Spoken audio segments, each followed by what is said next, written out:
పక్షవాతం అంటే ఒకప్పుడు కేవలం పెద్దవాళ్ల సమస్య.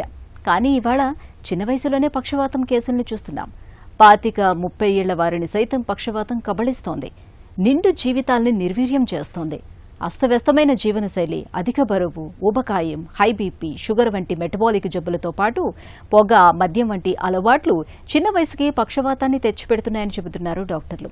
చిన్న వయసులో పక్షవాతం గురించిన పూర్తి వివరాల్ని డాక్టర్ని అడిగి ఇప్పుడు తెలుసుకుందాం.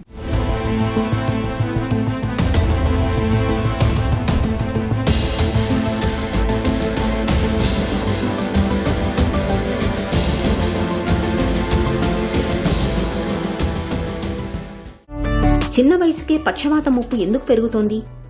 మనం ఆధునిక కాలంలో చూస్తుంటే చాలా జబ్బులు చిన్న వయసులోనే గురవటం చూస్తూ ఉన్నాం.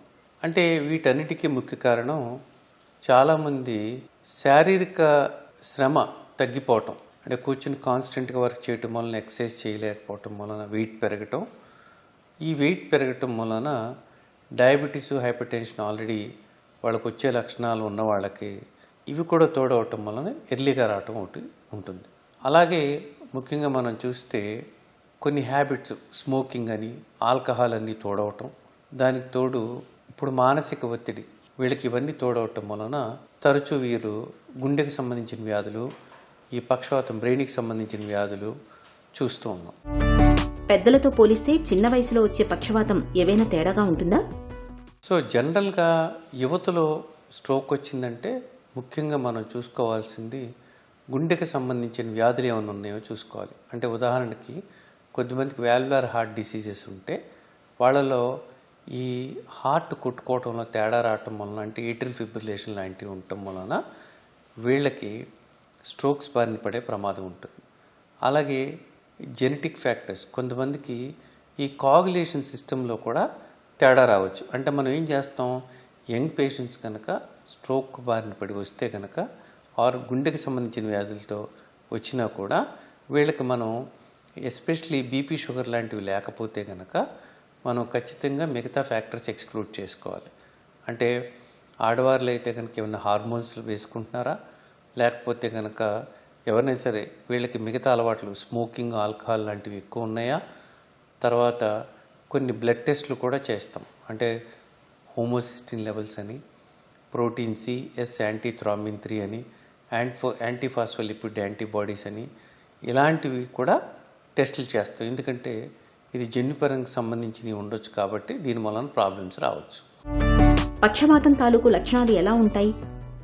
మెయిన్గా వీళ్ళకి మూతి ఒక పక్క తిరగటం లాంటిది రావచ్చు, ఒక చెయ్యి కానీ ఒక చెయ్యి కాలు వీక్నెస్ లాంటిది రావచ్చు, మాట తడబడటం లాంటిది రావచ్చు, లేకపోతే మాట్లాడలేకపోవటం రావచ్చు, లేకపోతే కనుక బ్యాలెన్స్ అంటే నడుస్తుంటే వీళ్ళకి తూలుడు లాంటిది రావచ్చు, లేకపోతే ఐ ప్రాబ్లమ్స్తో కూడా ప్రజెంట్ అవ్వచ్చు. సో ఇలాంటి లక్షణాలు కనపడినప్పుడు మనం తప్పకుండా డాక్టర్ని ఎంత తొందరగా సంప్రదిస్తే స్ట్రోకా కాదా నిర్ధారణ జరుగుతుంది. అట్లాగే కొంతమంది సడన్గా విపరీతమైన తలనొప్పి వచ్చి పడిపోవచ్చు. అలాగే కొద్దిమంది ఫిట్స్తో కూడా ప్రజెంట్ అవ్వచ్చు. ఎలాంటి స్ట్రోక్ సిమ్టమ్స్ వచ్చినా కూడా వీళ్ళు తొందరగా డాక్టర్ని సంప్రదిస్తే కనుక ఏ టైప్ ఆఫ్ స్ట్రోక్ నిర్ధారణ చేసుకొని దానికి తగ్గ ట్రీట్మెంట్ తీసుకుంటే కనుక ఈ న్యూరాన్స్ని డ్యామేజ్ అవ్వకుండా ఆపగలుగుతాం. పక్షవాతం వచ్చినప్పుడు ప్రథమ చికిత్స ఎలా ఉండాలి? బాగా తలనొప్పి వచ్చి సడన్గా స్పృహ కోల్పోవటం కానీ అలా వస్తే జనరల్గా హెమరేజిక్ స్ట్రోక్స్ అంటాం. అంటే రక్త ప్రసరణ అధికంగా అవటం వలన రావచ్చు.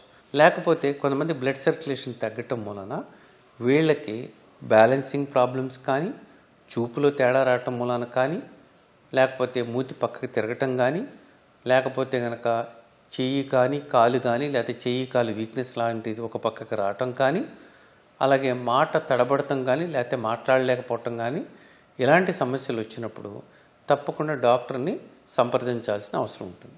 టైం వేస్ట్ చేసుకోకుండా జనరల్గా బీపీ చెక్ చేస్తారు, షుగర్ లెవెల్స్ చెక్ చేస్తారు. షుగర్ తక్కువ ఉంటే దాన్ని కరెక్ట్ చేస్తారు, బీపీ ఎక్కువ ఉంటే మనం సరైన మోతాదులోకి తీసుకొస్తారు.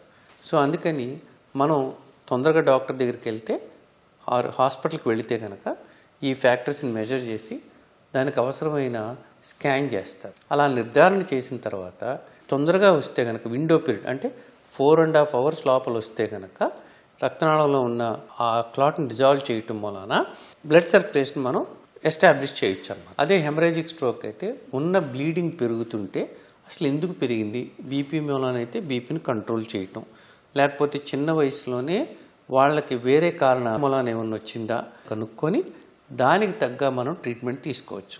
4 hours విండో పీరియడ్ దాటిన తర్వాత కూడా ఇంకా మనం కొన్ని స్పెషల్ టెస్టులు చేసి పెద్ద వెజల్ బ్లాక్ ఉంటే కనుక ఇప్పుడు థ్రాంబెక్టమీ అంటే యాంజియోగ్రామ్ ద్వారా పంపించి పైకి ఆ బ్లడ్ క్లాట్ని వెజల్లో ఉన్న క్లాట్ని బయటికి తీసేస్తారన్నమాట.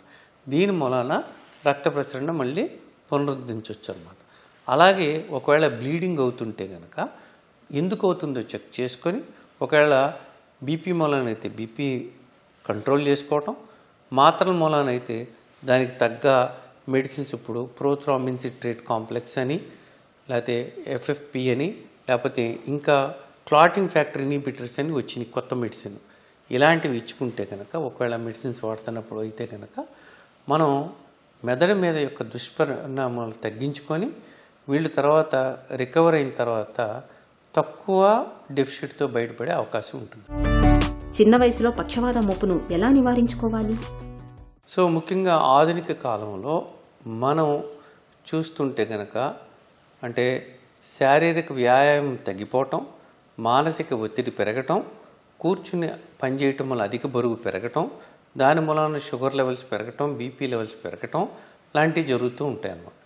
సో అందుకని ఎవరికైనా మనం స్ట్రోక్ నివారించుకోవటానికి ఫస్ట్ ప్రైమరీ ప్రివెన్షన్ అంటే ఒకసారి కూడా స్ట్రోక్ రాని వాళ్ళకి స్ట్రోక్ రిస్క్ ఏమైనా ఉంటుందేమోనని చెప్పి జాగ్రత్తగా ఎప్పటికప్పుడు ఎవరైనా కూడా బీపీ షుగర్ లాంటివి చెక్ చేసుకుంటూ ఉండాలి ఒక వయసు దాటిన తర్వాత. అలాగే కొలెస్ట్రాల్ లెవెల్స్ చెక్ చేసుకుంటూ ఉండాలి. అలాగే వీళ్ళు రెగ్యులర్గా ఎక్సర్సైజ్ చేయాలి. ఎవరైనా కూడా రోజుకి 30 minutes కనీసం వారంలో 5 to 6 days అయితే చేయాల్సిన అవసరం ఉంటుంది.